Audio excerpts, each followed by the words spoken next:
Okay, I don't know how to vlog, but we're gonna try this. I'm supposed to be making chili, but due to an unfortunate series of events, I don't have anywhere near the amount of tomato that I would normally use for a chili. The beans that I have for my chili are cooked with seasoning and kind of smooshy and drippy and bean juice. So we're making chili with what we have. So this is the tomatoes that are remaining, my boiled tomatoes, because diced tomatoes in a can don't come here. This is a random like half of a poblano pepper, which is slightly spicier. It's like a bell pepper, but just a tiny bit more flavor.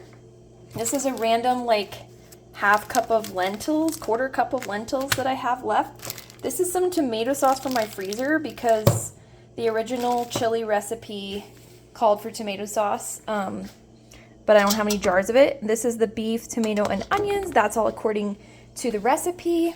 I do have American chili powder, so that's one thing that's going for me. Oregano, cumin. I might put some pepper in there later. And I've decided to use chicken broth rather than water because, let's be honest, this thing is going to need some flavor, especially since it's lacking in the tomato department. So we'll see how it comes together.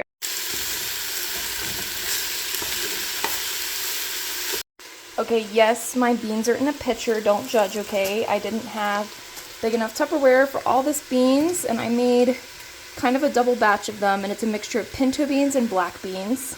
So I'm just going to kind of spoon them out of the liquid a bit there, and add them to the pot when this is done browning.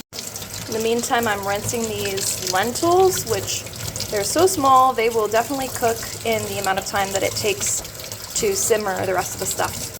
Okay, so the beef is basically done, and yes, there's fat in it. No, we're not going to drain it because it's already lean ground beef, so it's not that much fat.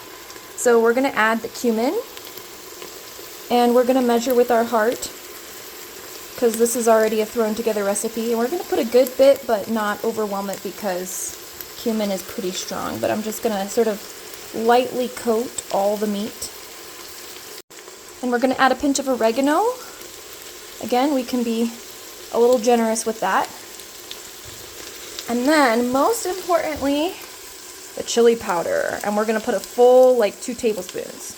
So this is probably good on the chili powder. It looks like a ton, but remember this has to account for all of the beans too. Okay, so I've stirred it in and it's kind of looking like taco meat now, which is a good sign. Okay, so in went the dried lentils, rinsed, the random tomato sauce, the little bit of tomatoes that I have left, and the peppers. So now it's time to add a good splash of the chicken broth. We need to get all that stuff off the bottom before it starts to burn.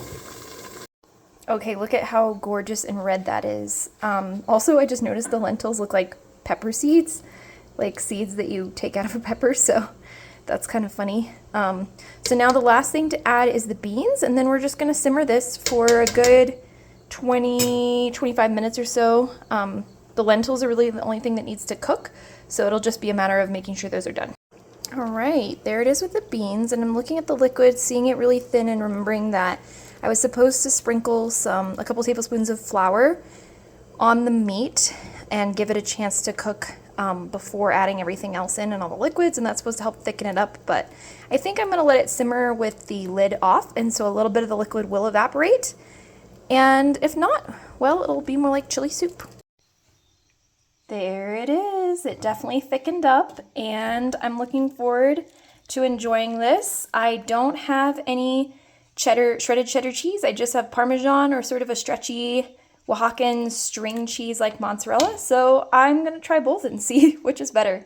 Hope you enjoyed little let's make it with what we've got journey with me.